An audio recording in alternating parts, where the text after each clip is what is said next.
Farnsworth Bentley. So dudes talk to me in a way that they didn't talk to everybody else. Like, yo, this nigga crazy, like he bugging out, whatever, whatever. So I would hear all these stories, but it's one thing to hear a story, and then it's one thing to see it. So it's like, yeah. And mind you, by the time I start to hear these stories, I'm not even working at the company no more. But I'm still going to the parties. I'm still associated. I'm still friends. Well, when I say, like, if you throw, if you throw a launch party for TashaK, if you throw a launch party for, Unforgivable, like all those type of things. So true. I'm going. But like I said, there was a certain level of disappointment because it's like, it's for two reasons. One, it's because you're a man and you putting your hands on a woman. And let me be very clear and not be an asshole. I'm 50 years old, Tasha. I would be a liar if I sit here and looked you in your face and say I ain't never been in a situation where I put my hands on a woman. Wasn't like that. Mm-hmm. And it wasn't to that extent. And I wasn't in my mid-40s. But we all live and we all learn. And I'm not going to cast a judgment on him and act like I've never been in that situation, if that makes sense. That was very vulnerable of you. Nah, it's just me being real. So it's that, but then it's also, nigga, you too cool. You Puff Daddy. And I always feel like, I'm like, yo, he needed a best friend like me to be like, my nigga, you way too cool, way too much of that dude to be doing this type of shit. Because you look crazy. And my thing is even when I went through my own thing, I remember Tasha, like, being downtown they call it the tombs when you get arrested in Manhattan. Okay.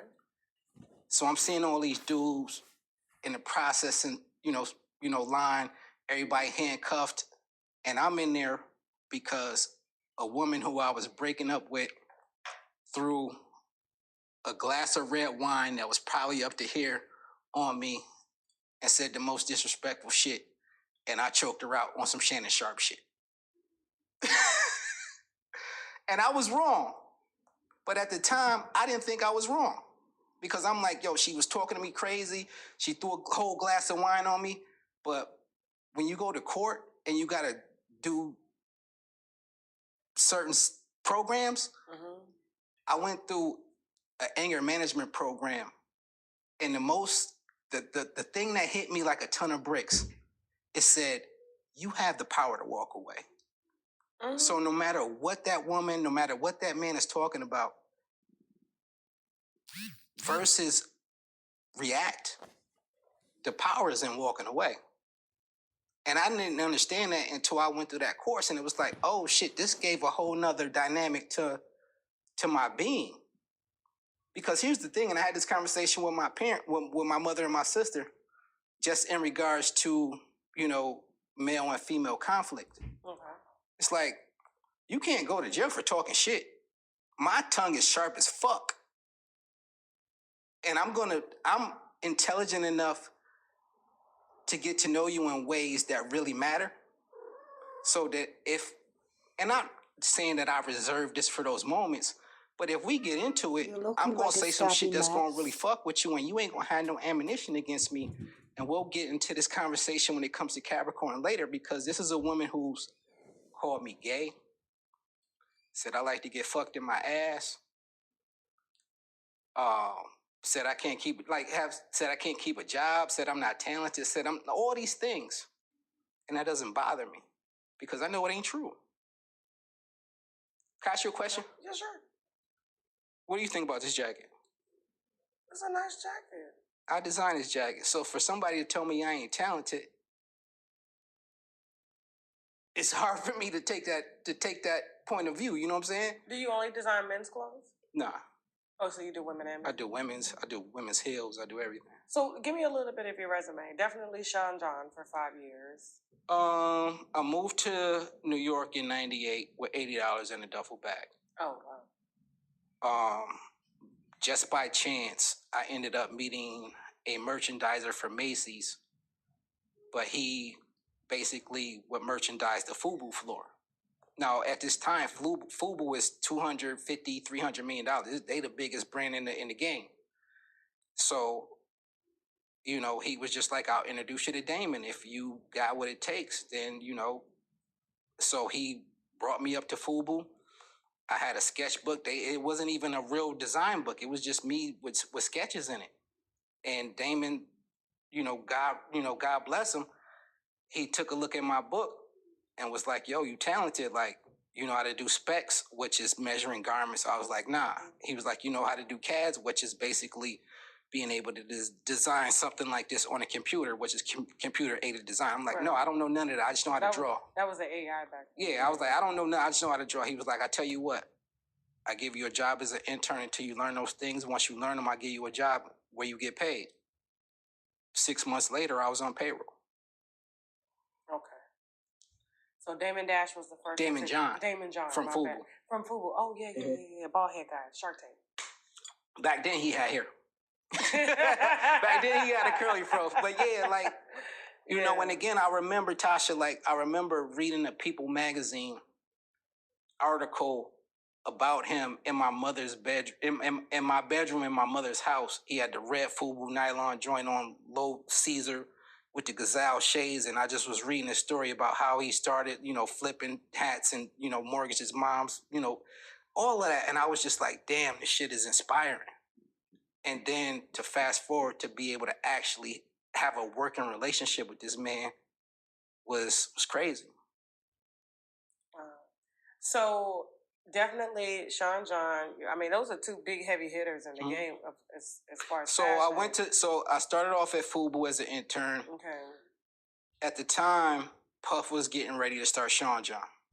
So I went to a Christmas party of the sales rep who worked for Sean John because her cousin was a graphic designer at Fubu. So I was his little man. So he's like, yo, we gonna go to my cousin's Christmas party. Just so happens she happens to be this head sales rep of Sean John before they actually nationally launch.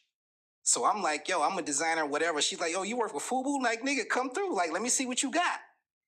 So long story short, Sean John actually hired me, but because Puff and Damon were friends, the vice president of Sean John, Jeff Tweedy, was like, I'm not going to hire him because I'm not going to fuck up Puff and Damon's relationship. So that put the kibosh on me leaving Fubu, going to Sean John. So I left Fubu and went to a licensing company in New York called Fishman and Tobin, which had a whole bunch of different, they were a boys company. So they would basically do a license for Sean John, Nike, whoever. So while I was there, they acquired the license for Sean John Boys. So they're like, yo, we want you to do this because it could be a little bit racist. You're black, they're black, you're young and cool. So it's like, yo, we want you to do the Sean John Boys thing. So I'm like, in my mind, I'm like, why would I do Sean John Boys when I had an offer from Sean John Men's and they doing runway shows? This shit is in magazines. Like, it's a big thing. So I reached out to the design director at the time, Heather Thompson, and I was like, yo, this is where I'm at. This is what they're offering me. What's up? She's like, nah, fuck that. Come over here. Come through here. Went and had a meeting with her and Jeff. Then had a meeting with her and Puff. And that was that. So you went in as head designer? I went in as associate designer. Okay. But probably a year after being there, I got promoted to head designer because it got to a point, this is at a stage where sweatsuits and all that was becoming a thing. Okay. So Puff was like, yo, and I don't know why he said it, but one day in the meeting, he was like, yo, Cash, I want you to design all the sweatsuits from here on out. And that was a big deal. You know what I mean? Because as much as people was wearing jeans and all that other, niggas was rocking velours and French terries and you know what I mean? That was a movement. So for him to give me that whole division of Sean John was a big thing. That's pretty dope. You see Puff and all these people take credit for the designers behind the scene, and you think that they're orchestrating what it is, but really they're just ambassadors. They're brand ambassadors for their own brand. 100%. And the thing that I love about Puff is that he would come in and as much, it could be a super undeveloped idea, but he'd be like, yo, I want to make sure that every collection got swayed in it. Okay? That's a directive. I can move on that. Cash, I want you to make sure that everything you design is some shit you know I'm going to rock. Because he like, yo, you a young fly nigga, like our aesthetic is similar. Design the shit that you know I'm going to want to wear. So in my mind, I'm like, what's he wearing when he get off a private jet? What's he wearing when he get out of a Rolls Royce? So that was my whole connection to him and like how we started to, develop our working relationship. Okay. So you never associated with him personally at all? It was more so always on business? I mean, and here was the thing. It's like I remember he asked, like, why you don't want to hang out with me? Because after a certain point, there becomes a certain comfort level. Like, dude's cool. Like, girls like him. Like, he dressed like, he's good for the environment. Right. But my whole thing is, it's like, I always view Puff the way I viewed this dude I grew up with. Like, one-on-one, he's super cool. Super cool. Most personable, cool motherfucker in the world. But when you get around a crowd, he gonna take everything that you told him in confidentiality and try to play you. That's how I felt. That's how I took Puff. And I'm gonna tell you why. Because there was one time when Farnsworth Bentley was his assistant. Okay. So it's me. And we're still looking for Farnsworth. Where's Farnsworth at? Yes, Derek Watkins, where are you? Yes. Because that's his real name. Derek Watkins, where you at? Where are you, Farnsworth? So here's the thing. One time, me, Farnsworth, and my man Moose. Moose used to be my graphic designer. He was Moose is one of the most amazing graphic artists in the world. Okay. But he was my graphic artist at Sean John. So it's me, Moose, Farnsworth, going uptown to Park Avenue to Puff's house for me and Moose to look into his closet and get inspiration for the new season. So this is a great time. Like, we going to Homeboy's 3-level duplex. We going through his closet. We ordering food. Like, we drinking his liquor. Like, we like kids, like, playing it. Yeah. And again, I'm a design dude. So to be in a closet where it's 3 levels of clothes, from suits to t-shirts to throwbacks to all, I'm like, oh, I could dig into this shit and turn this into something. Mm-hmm. But the thing that put me off with Puff is on that cab ride, Farnsworth told me, he's like, yo, he's waiting for a moment to play you. And I'm like, what you talking about? And at this time, I don't even think this nigga know my name. I'm like, what you talking about? He was like, yo, you young, you fly, girls like you. He's waiting for a moment for you to be in an environment where everybody's having a good time and you feeling yourself, and he gonna tear you down. So that conversation right there made me always keep Puff at arm's length. No matter how much he told me how dope of a designer I was, how young fly nigga I was, no matter what he tried to pour into me, I kept an arm's length away from him because of what, Derek told me. Farnsworth told you that? 1,000% on Park Avenue with Moose in the car on the way to his crib. 1,000%. Tasha, I'm not going to tell you nothing during this conversation that ain't real. It's crazy because he hasn't said anything. And the thing about it is since this whole investigation, at this time, I don't even think Puff know my name, let alone have this perception of me. He just calls you Cash. I was just Cash.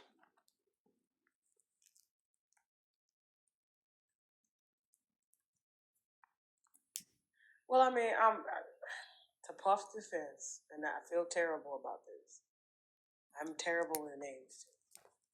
When I got 1,000 ideas running through my head, and Tasha, and my name is Cassius. One of Puff's heroes is Muhammad Ali. You ain't gonna forget that. No, you won't forget. You ain't gonna forget that. Yeah. But at the time, I'm thinking I'm this new newly hired designer. I ain't really showed y'all who I am and what I'm capable of from a design standpoint. I'm just showing up, and like the fact that like Fonzo was like, nah, them niggas be in back rooms talking about you. He didn't tell you what they were saying? No one ever tells you what they're saying. They just tell you that you're being talked about.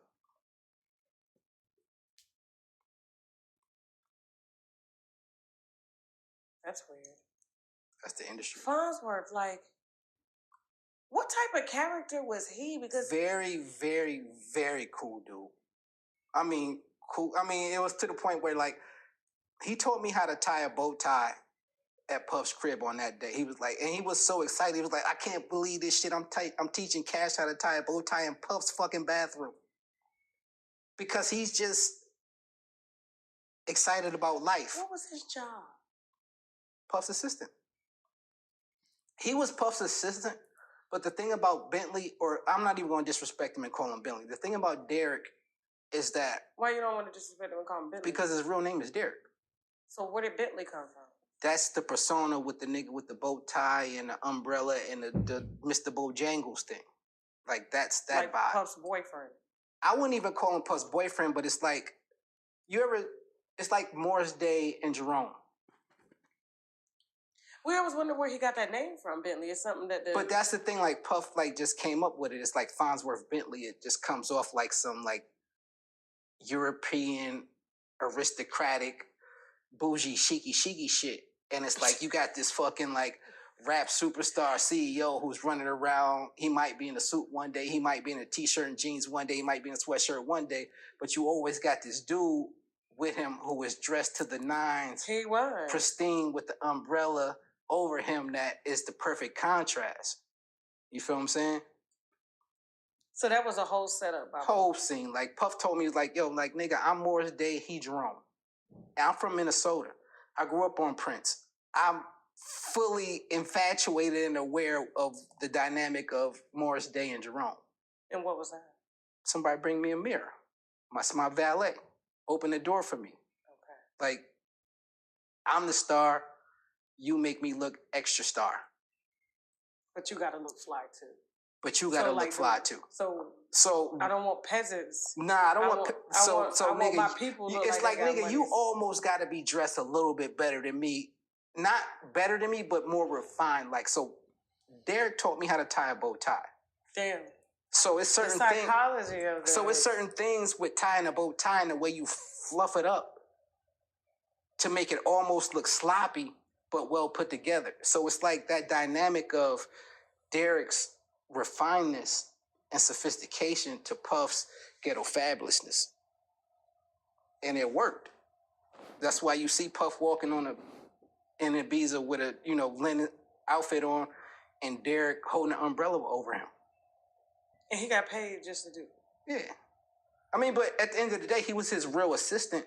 It just was a show. We never knew. Nobody has ever gave us the dynamics of how Puff, so he would sit back and create these dynamics 100%. To make people talk. Yeah, 100%. Interesting. So you looked at Derek as like a real motherfucker, like, okay, you looking out for me. I looked at Derek as a fly motherfucker who was super cool. Like, you fly as a kite, like my nigga, like, you know how a suit is supposed to look on a man. Not just you, but if you styling somebody. And on top of, like, him being super fly, he just was a really cool dude. Like, really, Derek from Atlanta. And I saw he was married with 2 kids. He married with 2 kids, and, like, he's had the persona of being Puffy's boyfriend for so many years. I can't speak to that. I'm just going to only speak to the dynamic that I saw around them. And Derek's a super cool dude. Like, super fucking cool. Did he ever, like, I mean, were you shocked to hear that he had a wife and 2 kids? No. Okay. Because he's masculine. It ain't that he's masculine, but he ain't feminine either. Like, I ain't get no bitch-ass vibes from, and not even bitch-ass, but feminine vibes. I didn't get that from him. He just was a cool ass dude, like who dressed fly and really loved fashion. And he was a personal assistant. And he was Puff's personal assistant. And most of the time, like, you know, I hate to be a stereotype here, but usually the ones that do that, they dress fly, they're ahead of everything. Are they gay men? They're leading it. Derek's the only one that I knew. Because you got to think, when I worked at Food, Damon didn't have no assistant like that. And I don't know why. Maybe because your level of celebrity don't call for that. I don't know. But Damon didn't have, you know, a bunch of assistants running around behind him. Oh, Damon at Fubu did not have any No, he assistant. didn't. So it was him and his team, and it was him and his team, and he had a PR person who, I love Leslie Short. She made sure that them dudes was represented the right way. Okay. So then I go to Fishman and Tobin, which is super white and super corporate, so none of that's involved. And then I go to Sean John, and this is where I'm starting to kind of see this, you know, just how Puff has his, you know, the way he runs his shit. Would you consider him a genius? No. Why? Because I think Puff is this. Well, I mean, maybe there's some genius to it, like, because I think Puff is the type of person that recognizes fly shit, and it's like, I'm gonna take that and I'm gonna put it on a way bigger level.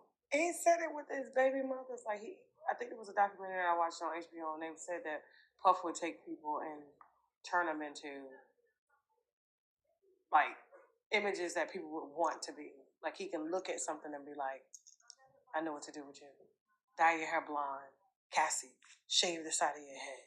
I mean, I could see, because and again, I've never seen that per se, but me knowing his personality, I could see him seeing a chick in Miami with the half of her hair shaved and be like, Cassie, that's going to be your shit. Because here's the thing what Puff is good at, is taking things that on a micro level that the world is never going to see. Like I told you before, it's like me with the Yankee hat, the Marc Jacobs glasses, and the gold grill. No one was ever going to see that outside of the Sean John office and the people that I interacted with during the course of that day, right? Mm-hmm. But he then takes that look and goes on the cover of the Source with it. So now it turns to look into something bigger. So it's the same thing as him seeing a chick who nobody never heard of or nobody knows, but she's fly, and saying, Cassie, we gonna take her fly shit and put it on you and put it on a bigger stage. That's his genius. Catching trends before or making them a trend. But is it a trend if you took it from somebody else? There's no originality to it. It's just he has exposure. It's just saying, I have the money, the power, and the access to blow this look up. You fly in New York City in whatever social environments you move in and whatever. That's cool. I'm going to take that exact shit you got on right now and wear it on TV or wear it on the magazine cover or in a photo shoot and blow it the fuck up. That's the difference. Okay. I mean, if he's not going to do it, somebody else is going to do it. I don't believe so, because the thing about it is, you got to think, like, at the time I was in New York, you got Puff, Jay, 50. Jay's not going to look at somebody wearing tinted glasses and a gold grill and be like, nigga, I'm going to take that look and put it on the cover of a national magazine. 50 Cent ain't going to do that because that's not his aesthetic. Puff is so fluid, quote unquote, but he's so fluid that, like I said, like, he could take a nigga's look, no matter what it is, and nationalize it. When Jay-Z and 50 Cent, like, I have a brand. My brand has an aesthetic. So certain things I'm not going to do. Where Puff don't have that. So that's where and again, like, I lived in New York for 20 plus years. It was only 3 when it come to who's the cats, who's running and dictating things that's going on in the city. It was Puff, Jay-Z, and 50. Did Puff ever have beef with 50? Or there's some competition behind the scenes? I've heard of certain things, but the thing, Tasha, like, I like to speak on things that I'm directly involved with or that I directly have knowledge of. Like, I've heard things, but I didn't know if it came to you and been like, oh God, 50 Cent G Unit is really Nah, and the thing about it is Puff got so much fucking bread at that time. Like, he was so big, like, he wasn't worried about nothing.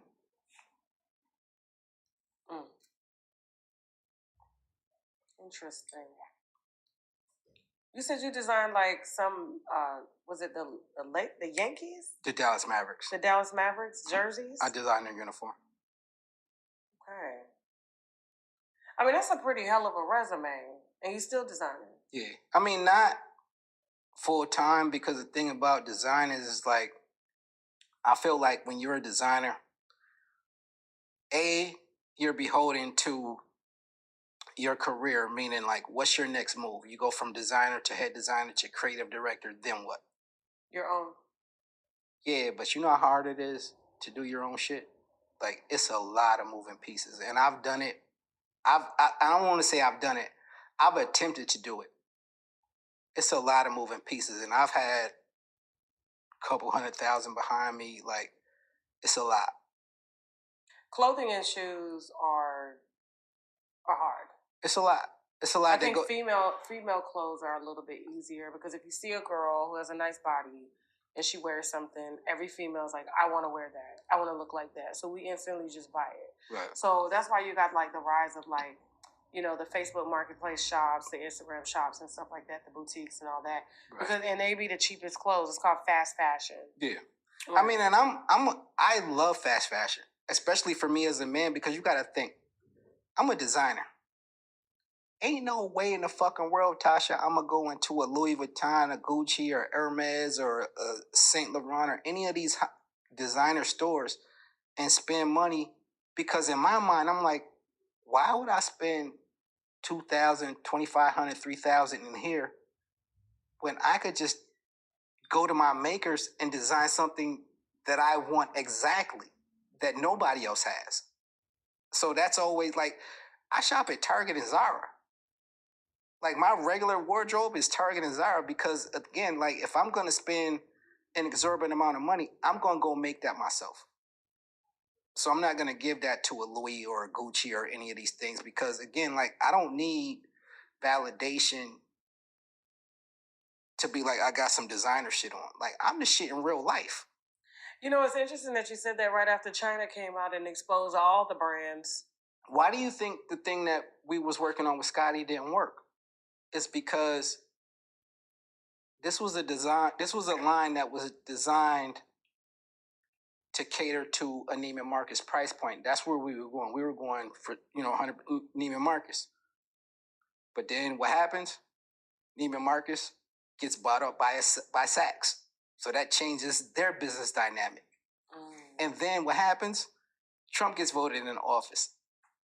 Everything we're making is being made in China. Now, mind you, it's lambskin leather, lamb suede, cashmere sweaters, like beautiful clothes.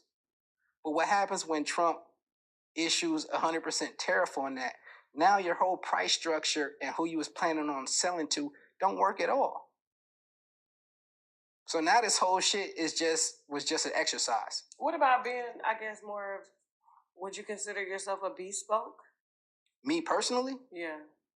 I consider myself a creative who likes to do dope shit. Like, I don't really get so into the trenches and defining it. I just want to do things that my mentor told me. My man Bobby Joseph, who's my mentor, he told me when I was an intern at Food, he was like, design something that you would want to wear 4 to 5 times a week. If you're gonna wear something 4 to 5 times a week, you really gotta love that, right? So that was my design approach, is like, design the things that you love and that you want to wear. Like, I'm wearing this, I'm 50 years old. I'm wearing this to a club, to an event. Like, this joint is crazy. Yeah. It looks good. No, it looks good. You know what I'm saying? So Is the jury real? I'm just, I ain't shit. Next question. Listen. You ain't shit for the, but for the record, yes, absolutely. The AP, yeah, oh yeah. Look at what Future say. If she ain't got an AP, she is not mine. She from the streets. She said, "Is the jury Let me see real?" your AP because I got this is called a Montrez. Carlo. You ever heard of a that's an AP. Yeah. And see, the thing about it is I haven't worn. Now feel mine. I haven't worn it in Beauty supply store. Well, you got to do what you got to do. You know what I'm saying? But could you tell that it was fake? I don't know what that brand is, so I don't know. There you see, go. There you go. There you go. There you go. See? But if Puff would have showed up with something like this, he could have made it more valuable. You want to hear a funny story? What's up? I was in Hong Kong one year. It was me, Jeff Twitty. At the time he was the vice president of Sean John. I'm the head designer. So in Hong Kong, they have a knockoff market. So we look at each other and be like, nigga, ain't nobody in the world gonna guess that this Prada bag is fake, this Gucci bag is fake, this Louis bag is fake, these Jordans is fake. We went in there and tore that motherfucker up, Tasha. And wore that shit and nobody 1,000%. I believe it. I believe it. I was in a beauty supply store yesterday and I said, hey, give me some earrings and a watch that looks real. But if I lose it, I wouldn't give a damn. You wouldn't give they a said damn. Right over here. I said, thank you. Thank you. Oh my God, this better be my child. Hey, give me a second. Shaq, can you step outside and call time too? She keep calling. She called like 3 times back to back. All right, cool. My daughter. She was just blow me up, bro. I have 4 grandkids, Tasha. I know. 4 grandkids? 4. You don't even look like a grandfather. I'm 50 years old. You dye your hair or something? No, everything. That's another thing that I love about myself. I don't dye my hair. Ain't nothing fake about me. Are you vegan? I drink every day. I smoke weed every day. Like I'm just happy. My girl love me. I got 4 grandkids that go ballistic when I'm in town. Like I'm straight. And that's the thing about this whole conversation that we having is like, this woman disrespected the most precious. Yeah, let's talk about that. Like, because motherfucker, and I've been trying to, like, Tasha, like, if you noticed, like, this whole conversation, I'm not cussing. I'm trying to maintain, like, but yo, you could say anything, like, this woman has said I'm gay, I suck dick, I take dick in my ass. She done said the most. So in reference to the you were talking about Capricorn Maria Clark. Okay. No, I want to say her whole Capricorn Maria Clark. That's what I'm talking about. And she is Puff's ex-personal assistant. Puff ex-personal assistant. If you Google her name, nothing else comes up but her being Puff's assistant. Nothing. Okay. How long was she his assistant? I probably noticed her in his circle 2003, 2004. Okay. I left probably 2010-ish. So I'll probably say from... That was right on the decline. So what happens is the hot nigga leaves and it goes down. Oh. Yeah. So that's what happened, because he was in the airport. 1,000%. So it's like, when I left, and I'm not going to say I was the hottest, the best designer there, but when I left, because I was the head, everybody else was like, yo, if he leaving, then this shit is a sinking ship. Let me get the fuck up out of here. Why'd you leave? I had better offers from other companies. Did you take them? Kind of. Do you regret leaving Sean John? Not at all. Did Puff try to get you to come back, or was his ego? 100%. Okay. 100%. Because he sold it off for like... This was way before. Like, this was when he was still, like, invested in it and still, like, had an interest in, like, still cared about it. 1,000%. I remember we had a party. Well, not we had. But Sean John had a party. Your ass be in charge. So he was part of them parties. With a party with Diddy. Yeah, you know. Sean John had a party for the launch of something. I don't remember what it was. Mm-hmm. But Jeff hit me up and was like, yo, we having a party tonight, come through. So I come through, me and my cousin. My cousin was a young wild coyote, so he see Cassie. He don't give a fuck about her relationship with Puff. He on her head like a wild, and he off Hennessy. Cassie's like that? Cassie was like that? it wasn't like Cassie was like that, but I hear Cassie's like that. But he was just so confident and so drunk off Hennessy. He was like, I don't give a fuck. Like, nigga, that bitch is bad. I'm on her. Mm. But during the midst of that, I see Puff. He put his arm around me. He's like, yo, we trying to get you to come back. I want you to run the denim and the woven department. That's like 90% of our business. Like, I want you to, come fuck with us. He was like, but I heard you on some other cocky, ego, arrogant shit. Like, and I wasn't. But it was just to the point where it's like, their creative director at the time, which is outlandish to me, wanted me to do a design project. I'm like, why the fuck would I do a design project? I made this company millions already. You, the new white boy who just came on. And I told Puff that. Like, fuck it, like, nigga. Yeah. Your licensee pays me $300,000 a year. Fuck, I look like doing a project. Yeah, that was you on drugs, my nigga. Like what? Yeah, fuck out of here. Internship. That's some pitch. That's like some like yourself. And here's the thing, like you just said, you trying to pitch yourself. Your vice president, who's his boss, came to me and was like, yo, we want you back. So what the fuck I look like doing a project for this white boy? Like, what? No. So it's needless to say you said no. Needless to say, I said fuck that. And because, and this is the thing that I hate about us as black men in this industry. It's like, as opposed to acknowledging that this is a young, talented, confident black man or black man and nurturing that, you want to stifle it and be like, nah, nigga, we gonna fucking suffocate all that confidence and all that bravado and all that talent you think you got because of ego. And I just was one that wasn't going to allow them to do that to me.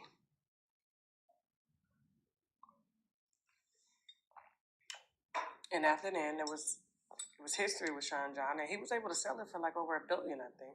It wasn't $1 billion. He sold it for a couple $100 million. The shit turned into a Chinese off-market brand that nobody gave a fuck about. Like, once myself, my man Gmo, like, once his core creative group left, nobody gave a fuck. It was just some shit with a celebrity's name on it. Like, I remember when Sean John was Sean John and it was that shit. Like, them 7th on 6 fashion shows was a movie. Like, after we all left, nobody gave a fuck about that shit. Like Baby Fat. Baby Fat was like even less than Baby Fat, because the thing about it is Baby Fat was never considered as a luxury item. You got to look, the first Sean John runway show, they showing fucking full-length fur coats, diamond chains, landscape. Like, it was like opulent product. When you look at anything from a Fat Farm, Baby Fat, anything. So it was supposed to be along the lines of like the Chanel, it was supposed to be, I won't say Chanel, but like a Gucci, Louis Vuitton. Like, it was supposed to, they were trying to position the product where it was along those lines. Because black people were already buying. And the thing about it is that's where it was going. It was going there, but it came to a point where they did a deal with Macy's, where Macy's was their exclusive retail partner. So now Macy's has a say so. So instead of that shit being leather, let's do it in PU. Instead of that shit being lambskin, let's do it in ultra suede. So now you cheapening the product and it don't mean as much anymore. Just to hit it. Going into Macy's, you can't get a Gucci or a Louis in Macy's. Again, Macy's trying to get a luxury line and get in competition with Bloomingdale's and I can't even speak to the thought process behind it. I think it was more so, and just to be honest, I think like it was at a time where retail was getting a little shaky, and they was just like, you know what, let's find a home. Let's just find a home where we know we got X amount of dollars coming in every month, every quarter, every year, and we could build off that and initiate that, as opposed to just being out here in all these different specialty stores, and scrambling.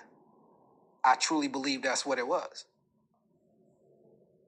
Okay. So let's talk about you and Puff's assistant, because apparently you guys had a brief encounter sexually. Yep. And it turned bad. And that's the reason why you reached out to me. You said basically, long story short, you and Capricorn Maria Clark, who was Puff's ex-assistant, personal assistant, but she's now ex-assistant.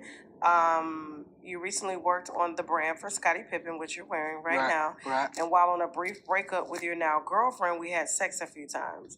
Now, you said when I told her I wasn't interested in a romantic relationship, she went off. Ballistic. And when you say ballistic, like how? I mean...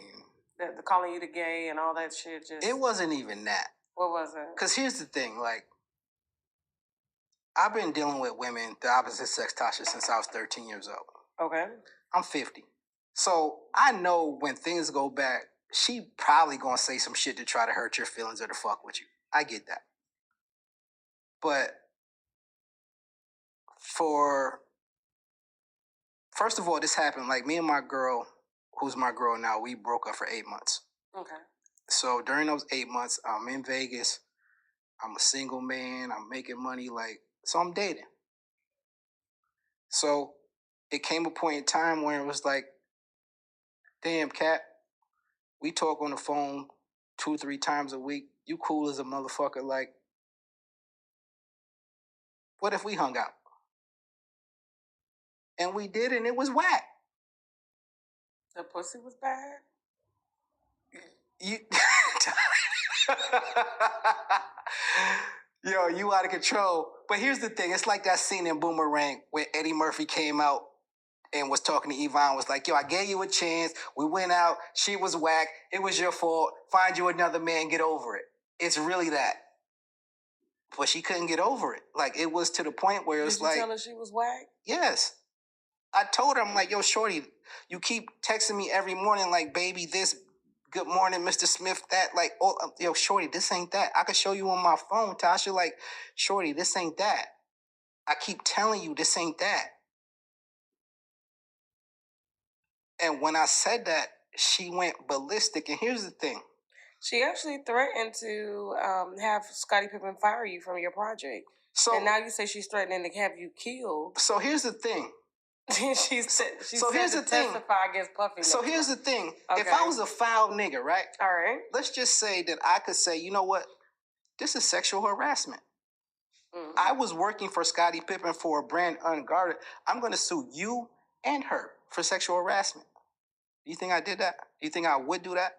Because Scottie ain't got nothing to do with how goofy she is. So she was working for Scottie as well? She was the general manager of his brand. She brought me into it. They called me. And you fucked your boss.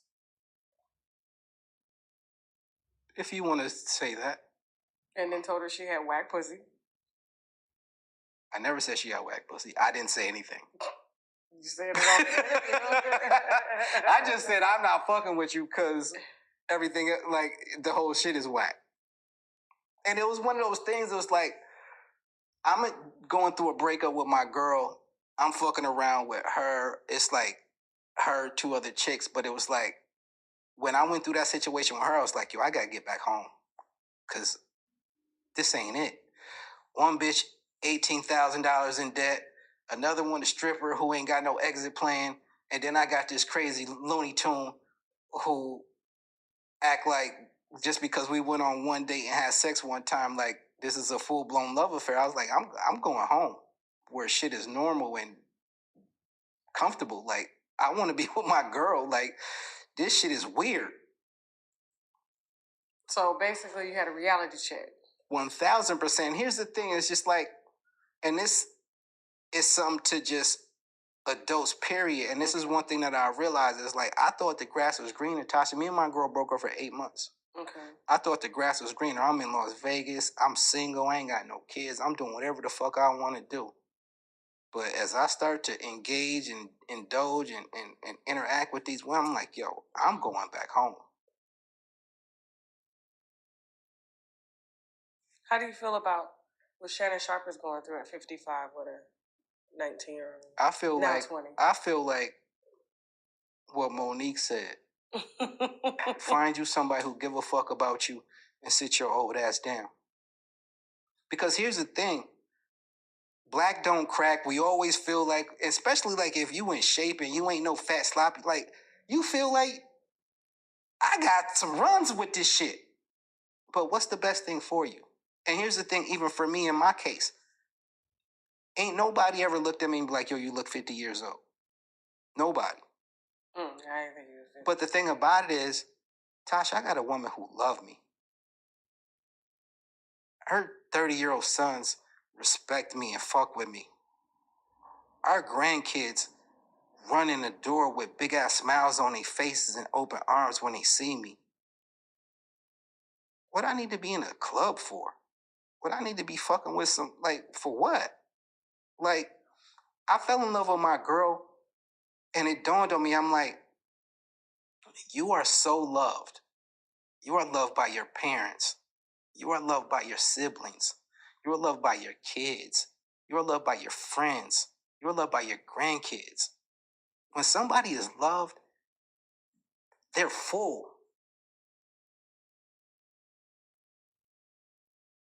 Yeah. I'm a fool for not to go fuck with somebody who is loved. You ain't in survival mode. You ain't in desperation. Like, you straight.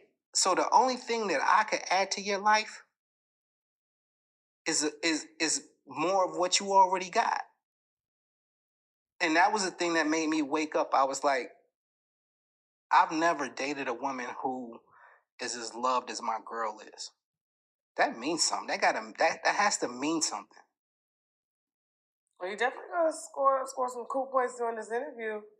She already know. That's my baby. Like she know what it is. So why bring the interview public concerning you and Priscilla? Me and who? Capricorn? Sorry, yeah, Capricorn. God damn it, why am I calling her Priscilla? The thing about it is, and I could show you, Tasha, the email or the text message on my phone. I said, we're better off just being friends. Because I could be a better friend to you than I could be a man. Because I know based on your personality and how you move, and I'm not fucking with you. I'm going to drive you crazy. Because you a nigga in a skirt.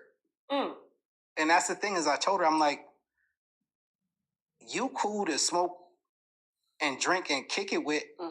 But in terms of like a real relationship, what a man wants from his woman, shorty, he ain't that. You too niggerish. What does a man want from a woman in his relationship? He don't want that. Like, I'll give you, for instance, like my girl. Okay. My girl been in her career for the last 25 years. My girl got a side business. My girl is nurturing as a motherfucker. My girl is cool as, like, she's a woman. She acts and she moves in feminine energy. And I'm not saying this to like use all these fucking catchwords, but it's like my girl's the shit. Like she really is. She ain't no sucker. She's, she ain't from the hood, but like she's a real girl.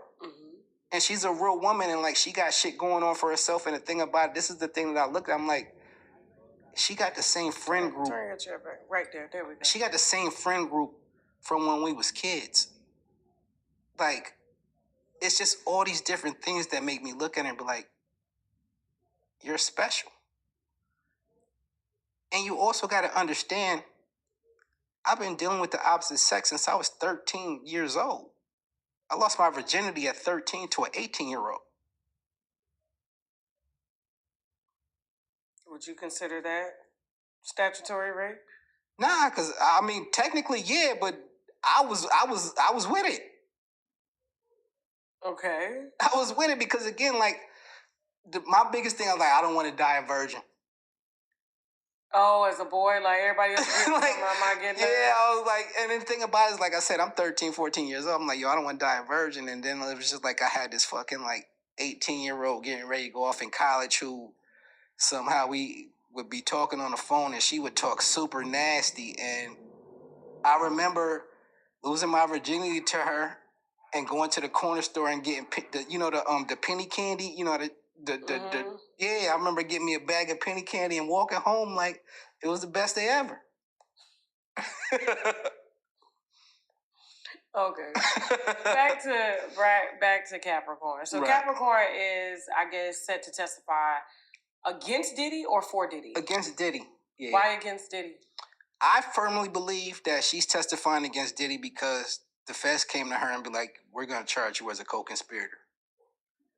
Why would they charge her as a co-conspirator? Who you think was setting up them hotel rooms and setting up all that freak-off shit? It was her. She was his personal assistant. I have a text message. What about the little boy in the HBO documentary? That shit was way, like, you got to think, like, Capricorn was way before that. Like, oh, so she came before the little boy came. You know which one I'm talking about, right? You talking about the little white boy, right? No, he light skinned with a hot. Oh yeah, that was way. I know exactly who you talk. Philip Klein. Okay. Because I watched that too. That was Capricorn 10 years before this. Okay. Like this is. So she the one used to set up. She told Tasha. She told me out her mouth. I was the one walking around in the parties with my purse open. If you want weed, if you want coke, if you want pills, holler at Cap. She said this out her own mouth. So she was a mule. She was the girl who.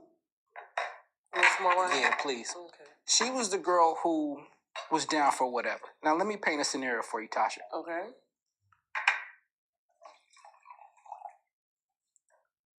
And turn back this way because we want to make sure we get your face. Okay. So let me paint a scenario for you.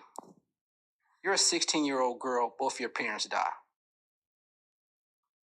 You have nobody in the world to have your back to support you. None of that shit, right? In your early 20s, you moved to New York. You got a bum-ass telemarketing job, 3 roommates in the Bronx. You just trying to figure it out. But you in your early 20s, so it don't really matter. Then you fuck around and luck up on getting a job as Puff Daddy's personal assistant, the biggest motherfucker in the entertainment industry at this time. You go from 3 roommates in the Bronx to your own apartment in Hell's Kitchen. You traveling all over the world with this man. Again, think about it. You Puff's assistant. This is Puff at his height. Puff ain't just subject to moving around in the States. This nigga in Europe all over the place. He in Spain all over the place. He's doing all types of fly shit. So you come from nothing and now you are right next to the motherfucker who's moving and shaking the world up. When it comes time for him to call on you for some bullshit, do you think that woman who ain't got nobody in the world is going to say no? So was she vulnerable? Was she vulnerable or was she just with the shit? So she helped him to set up the freak-offs, the hotels, fly people in. I have a text message right now on my phone, Tasha, that says 1 weekend this nigga has 6 girls on rotation all over the city. 6 girls on rotation all over the city? Right. Doing what? Going from room to room, fucking them whenever he had time in between, whatever else he was doing. So if I'm Puff Daddy... So she would fly the girls in, they would stay in hotel rooms, and then Puff would make she's setting all of that. Puff is Puff. And everybody pussy clean, they HPV free.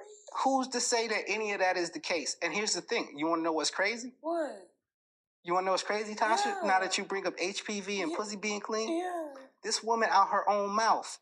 And everything that I'm going to tell you that we're going to talk about is going to be something that she's told me. She told me out her own mouth Puff got herpes.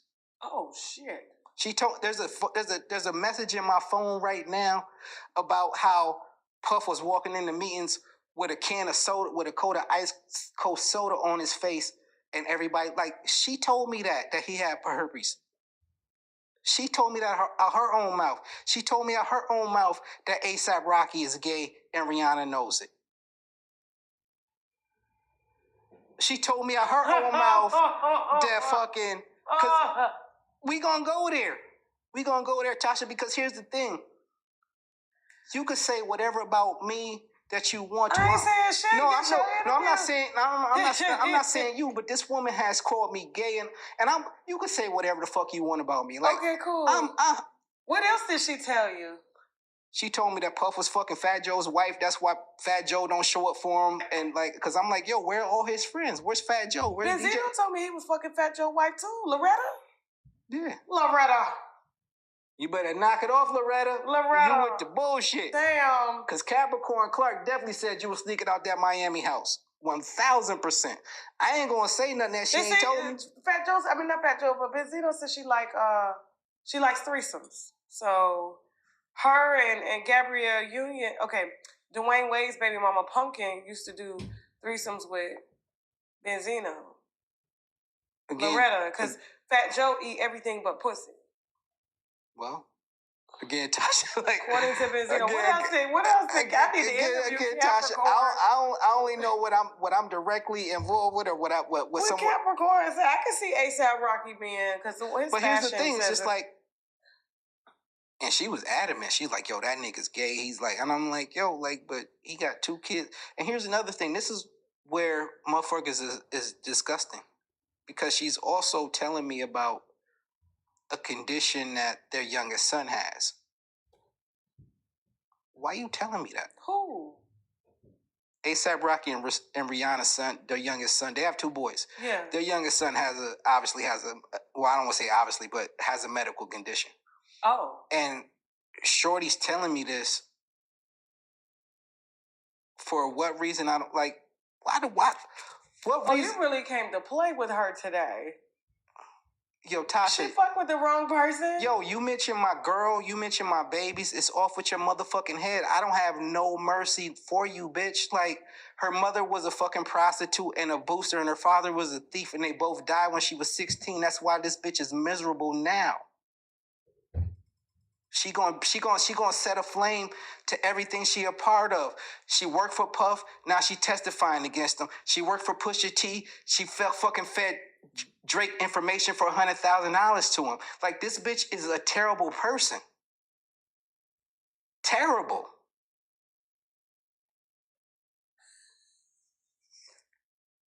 How did I get in it? How did I get in it? Because here's the thing. It's like, either I'm going to go to Puff's lawyers with this shit, or I'm going to come to you. This shit going to be way more entertaining for the culture. Straight up. And here's the beauty of it. Is your girl a wino? And here's the beauty of it. Is your girlfriend a wino? My actual girl? Yeah. Oh, she was like, TashaK gonna love this. Oh my God. Because you gotta think, like, she didn't heard these stories. She didn't heard all of this shit for years. She like, oh, nigga, she gonna be in love. Nigga, hey, you remember, do you remember our first call?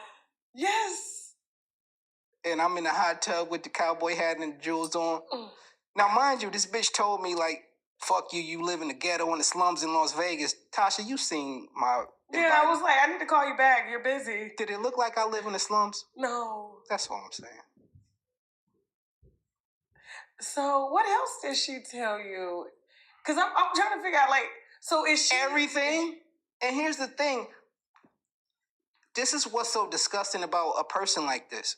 It's like you cultivate a relationship with somebody and you think that y'all cool. And all she gonna do is go tell somebody your fucking business. Like, she's done that from the moment I've known her up until now. That's why she told me, she was like, I'm gonna make you hate me. And I text her back, I'm like, you can never make me hate you, because you don't know shit about me.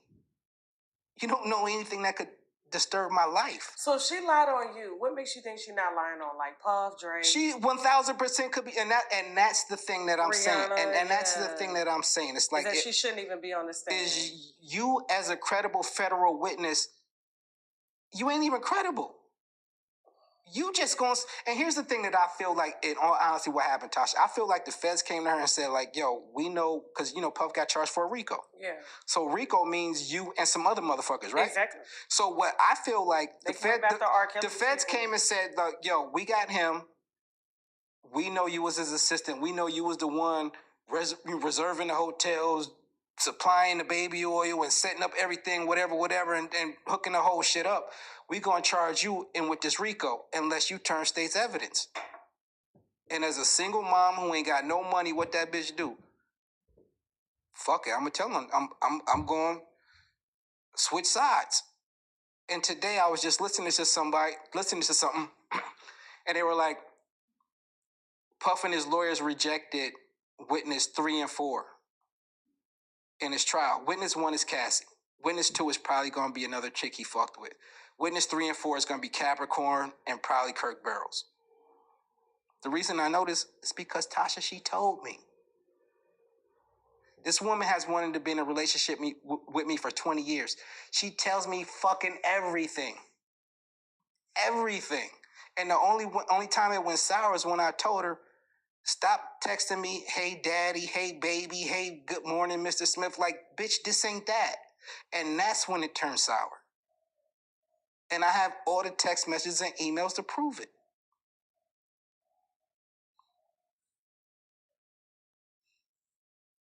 This is so messy.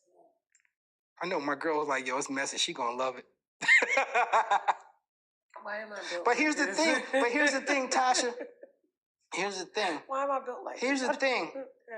I'm gonna allow you to lie about me, but I'm gonna tell the truth about you. What was the baby all for? I don't know. I ain't had that conversation with nobody. That shit was above and beyond. Because women, we can't use baby oil. Not for what you think you're supposed to use it for. Bacterial infection. We can't put nothing with fragrance. Yeah. I mean, and it's again, acidic. And again, as a guy who has had an extensive dating and sexual experience lifestyle, I know it's certain shit you just ain't supposed to do. Like what? Like put Vic Sab on your dick and have sex. Well, who does that? That shit is amazing. You ain't supposed to do it, but that shit feels amazing. Vic Sab Vapor Rub. You put that shit on your dick. The shit that you put on your chest when you got a cold. What? Yo, Tasha, the shit that you put on your chest when you put that shit on your dick and you have sex, that is amazing. What? How does the woman receive that? I don't know, but a woman put me onto it, so it must have been a good idea. A woman told me, like, yo, babe, I want you to, do X, Y, Z, and then we gonna have sex. That shit was the business. No hot pussy was burning. Or you was in a motherfucking, what they call that? Euphoric state. You never know. That shit was amazing, though.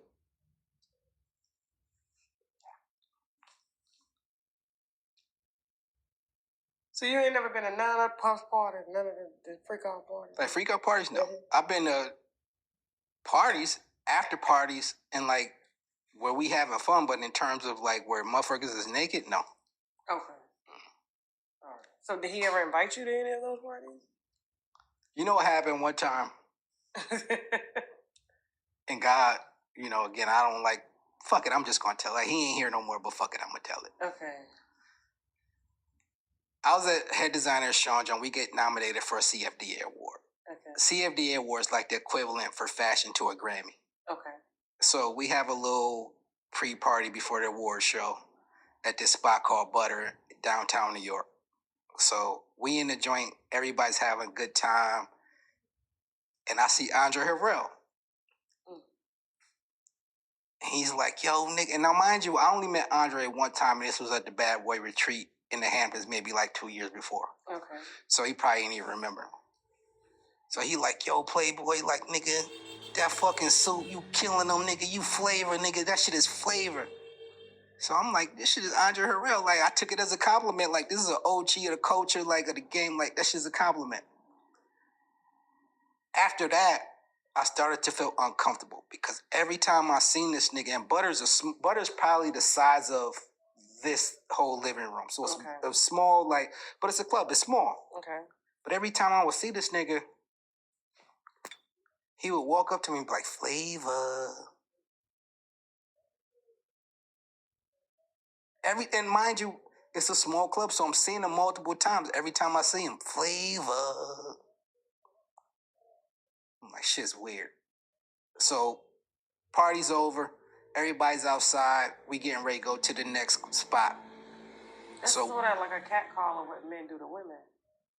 But I ain't take it like that because it was new to me. I ain't know. Men will do that when they see a woman all the time. Because I ain't know. So, we outside, my man Moose, we taking pictures, like, design team, like, whatever. And I never forget this.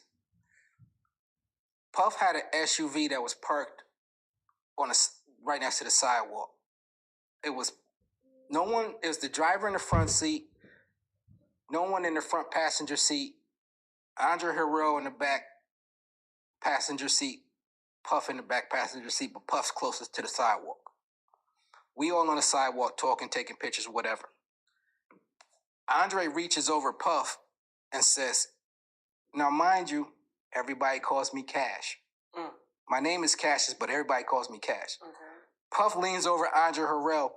Hey, yo, Cash, come ride with us. I look at my man Moose like, how the fuck he know who I am? Before I could even respond, Puff says, hey, yo, Cash, just meet us at the club. Security's in here. Ain't no room in here. Just meet us at the club. Now, I can clearly look at the fucking car and see that there's nobody but 3 people in there. In my mind, Puff's like, yo, I don't know him like that. It's either I don't know him like that or I don't think he fuck around like that. I think that was Andre trying to test a nigga. And in my mind, just based on how it all played out, it was either Puff saying like, either I don't know him like that or I don't think he fuck around like that. In my mind. Because why would you... So you think Puff's bisexual? Yes. And why would you say that easily? Why would you say that? I mean, things I've heard from... You got to understand, Tasha, when I worked for him, okay, I was cool with not just the vice president of the company, but I was cool with his security. His security is with him all day, every day. And one of my man, Craig, said to me one time, who was this security guard, he was like, yo, Cash, I don't get it. Like, his chef is gay. His personal assistant is gay. Everybody in his inner circle was gay. And he was like, it wasn't no long out, drawn out conversation. He just like, I just don't get it. It's just like everybody in his inner circle was gay. Like, I just don't get it. So do I think that? Yeah. Puff didn't go to school with girls until he was in college. So think about that. He went to an all-boys school? He went to all-boys school in high school and junior high. So he didn't get a chance to be around girls like that until he went to Howard. And you got to think, on top of you his going hips, to... hips are wide. And on top of going to an all-boys school, you're going to an all-white boys school. White boys play way different type of games than niggas do. That's just real shit. And like Homegirl said, why is he fucking 6 girls in a weekend? He's overcompensating for something.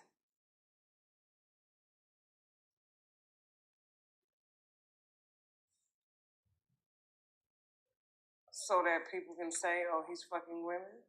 Not even for other people to say, it's for his own psychological benefit. I got these desires, but let me try to override them with as much women and as many women as I possibly can. Because, like, without, Because here's the thing, Tasha. In my fantasies, my dick is the star. The whole thought of, like, and you Puff Daddy, like, you hiring dudes to fuck your girl in front of you for you to jerk off to? And I told Capricorn, I was like, if I known that this nigga had a little dick and he had herpes, when I was working at Sean John, my demeanor would have been way fucking different. Way different. Why is that? I'd have been way cockier. Because it's like, nigga, you walking around this motherfucker like you that nigga and you got a fucking diseased dick and it's little. I'm really that motherfucker around here. And here's the thing. There was nobody at Sean John or Bad Boy who waved that Playboy flag more than I did. Like, I was young. I ain't had no kids. I wasn't in no relationship. I was making good money. I had a fly-ass crib. I was dressing good. I was terrorizing New York City. So it's like, my nigga.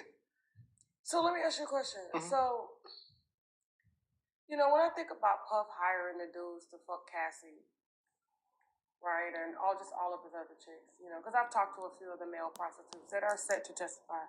They're all doing books and stuff, and they're going to be doing interviews. I guess it's not, when I think about it, because I try to think about it from 2 different ways. Like, we watch porn, right? Yeah. And in porn, you watch a man fucking a woman. Yeah. That turns you on.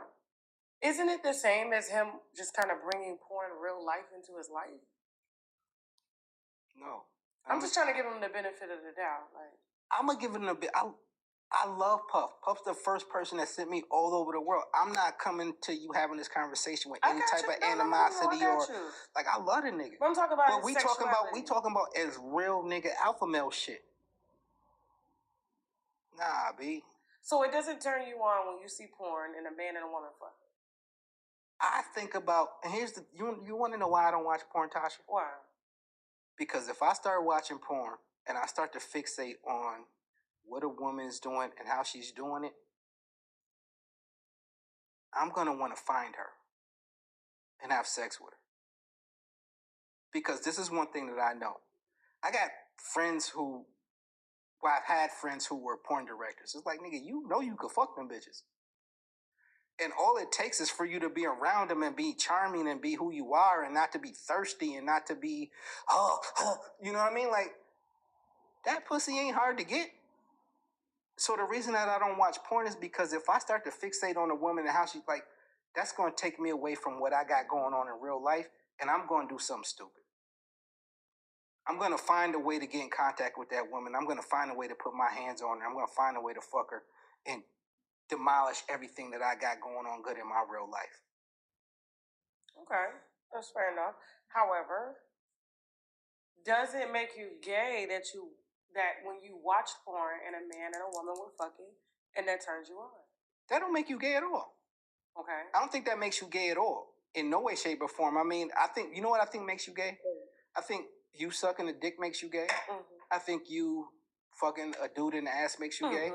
I think you playing with another man's dick makes you gay. I think anything involving you and another man sexually naked makes you gay. Now, if you, and again, it ain't my twist, but if you want to hire somebody to come knock your chick's head off and you want to, for whatever, that ain't, I get it. Do I call that gay? No. Do I call it weird? A little bit. I mean, it is definitely, and so his lawyers rejecting the plea deal. And here's the thing, Tasha. I've participated in gay sex. 1,000%. I'm confused. I participated in, what are you confused about? But you said you're not gay. Let me ask you a question. If I'm having a threesome with 2 girls, 3 girls, one time I even had 4 girls. And it's me, 2, 3, or 4 girls. No other dick in the room, just me.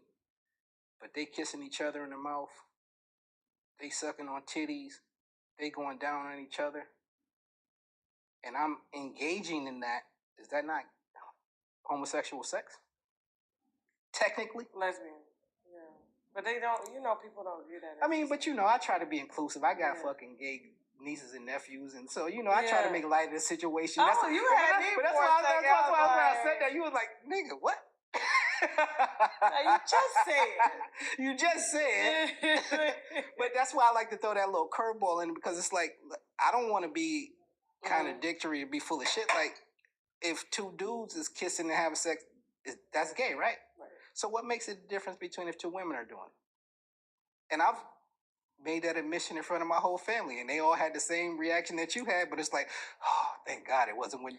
I mean, I was just confused as to, whatever your sexuality is your sexuality, but I was just confused as to, how the fuck did we hear you just said that? Yeah, nah, I just wanted to throw that monkey wrench in. Yeah, but I mean, okay, yeah. I get you. And so I guess that's where Puff's lawyers are like, listen, he's not a criminal, he's a swinger. He's in the kinky sex. And the thing about it is... Takes him down every time. And here's the thing. Capricorn told me out her own mouth. Mm-hmm. She's like, yo, I'm going to do as much as I can to help him. Because she knows she was with all that shit. She going, like, they calling her to the stand on some fucking, kidnapping shit, whatever. She was with the shit. She told me out her own mouth 15, 20 years ago about them breaking in Kid Cudi's crib and opening up his Christmas presents. Capricorn is not the type of chick. So you think Diddy like sent Kid Cudi to a mental institution? No.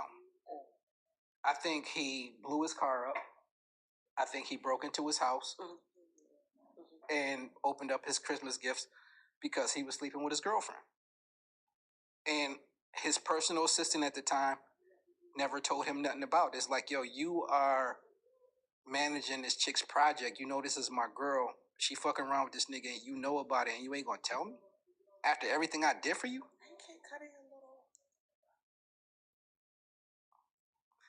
Honestly, Tasha. Are they everybody in the industry? Here's the thing. Is everybody in the industry gay? Here's the thing. Okay. Is that when you have a woman like Capricorn that just blurts out everybody's gay. Nigga had a pink suit on, he gay.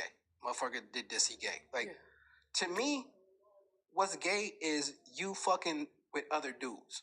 You having physical, romantic relationships with other men. Yes. If you got a motherfucking pink suit on, my nigga, I don't consider you being gay. I just think you making a fashion statement. What she tell you about Jay-Z and Beyonce? Nothing, to be honest with you. I was trying to think, I was like, did she ever say? Nah. Okay. I think the most egregious thing she said was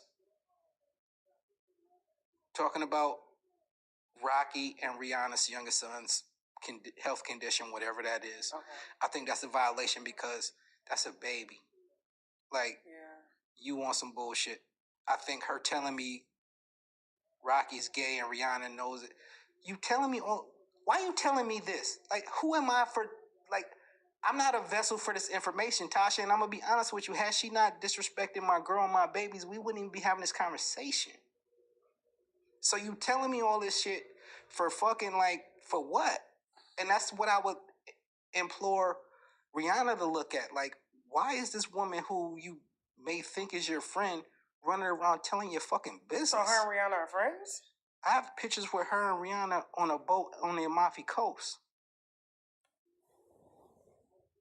Her son's father is A$AP Rocky's manager.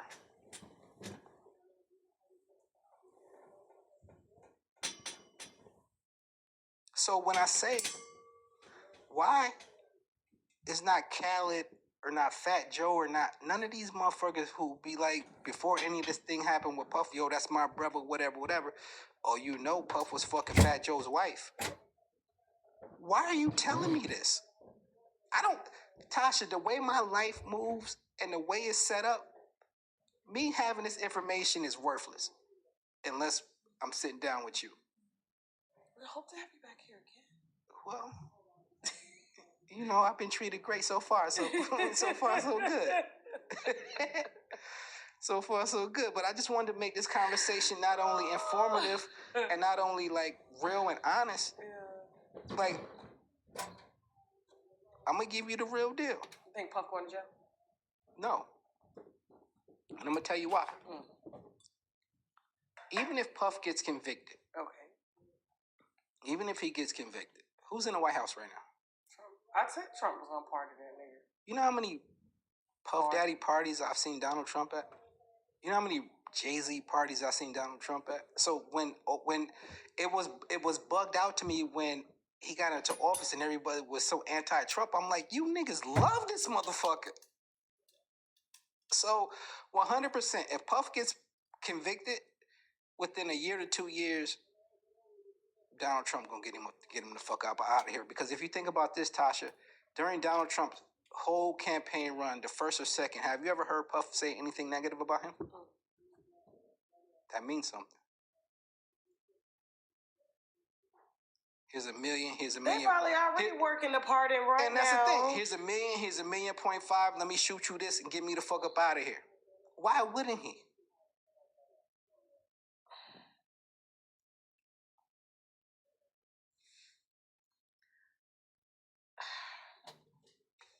Cassius, thank you. You're very welcome, Tasha. For coming through. The winos are gonna thank you. They're gonna be like, Cassius. Well, I hope I gave you something that would, yeah. That you gave us like And this is why I do not like, because they like to clown my platform and I don't care. Oh, that's why no real celebrity will sit down with you. Why? Because they lie. Because you got an image to protect. Exactly. And I see right through it. So it's not like, my thing is I'll have the celebrity if they're open. Right. Right? Be real. Don't have me sitting here looking. Like you playing games with your audience. Exactly. Right. So my thing is I always like to interview the people that have helped for years to build the person into who they are. Yeah. You see vulnerability. You see everything. You hear everything. Y'all talk. It's like, the CEO is over here, but let me tell you something. From his personal assistant on down to everybody else talking. Right. They know. Right. That's the best gossip ever is the workplace. The family. I'm like, fuck all that shit. Because they know everything. And we get it 5 years in advance.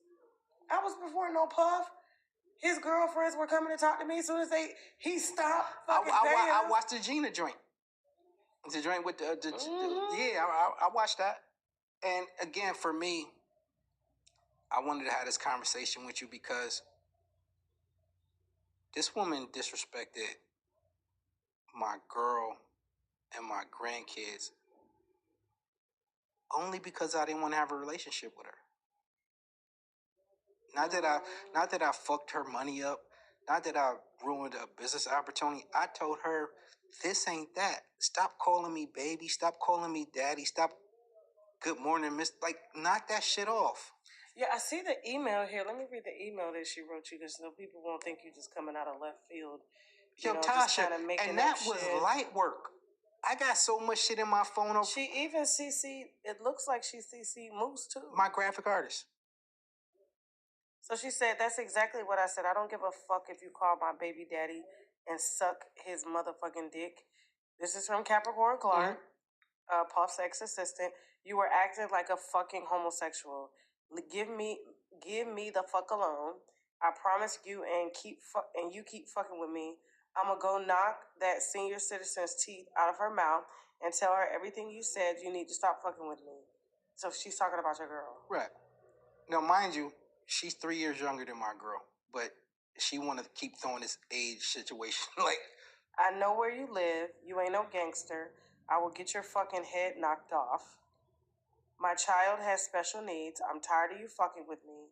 I'm tired of you bothering me. You keep reaching out, Chase, and I swear to God, I'm gonna get you fucked up. Save this printed on a t-shirt. I don't give a fuck what you do. Motherfucking dick-sucking faggots talking about Moose and Jenny LaFata. Who is Jenny LaFata? That's my man's wife. My man Moose's wife. Oh, shit. Okay. Alrighty then, Capricorn. This is, And my thing is this. You are a fucking federal witness for a case that's 3 weeks away from going to trial. She sounds like Puff in an email. And here's the thing. Here's the thing, Tasha. This is the thing that bugs me out. It's like there's certain people who have worked so closely to him that they start to take on his demeanor and his personality. Yeah. And because I've worked so close to him, I worked with Puff 4 years before Capricorn even got there. So it's like, bitch, I see all of this. Like, I see, you ain't fucking Griselda Blanco. A month before she sent that text message or that email, she was talking about she had no money to feed herself. So now you so gangster that you can send somebody to my house? I live in a gated $700 million community, Tasha. Ain't nobody getting in there they ain't supposed to be. So I don't even take that shit seriously. But it's something fun to make a mockery of. Tasha, I'm a wine drinker. When you say winos, I'm a wino. So I ain't seen no bottle of wine I didn't like, to be perfectly honest with you. So you like the wine? Yeah, and I hope you peeped how I was holding the glass like I'm a refined nigga. Exactly. Okay, cool. I'm country, so I'll grab my glass. Where you from? This. Panama City, Florida. Okay. So, people be like, oh, you don't know how to hold wine? Like, first of all, yes, I do, but I'm country. So you don't have, hold on real quick. So you don't have a social media? No. All right. So if anybody wants to get in touch with me, call Tasha. Peace out, winos. It was a fucking pleasure. I enjoyed myself thoroughly. For real. Oh my God. Get the lawyer. Get the lawyer. Call the lawyer.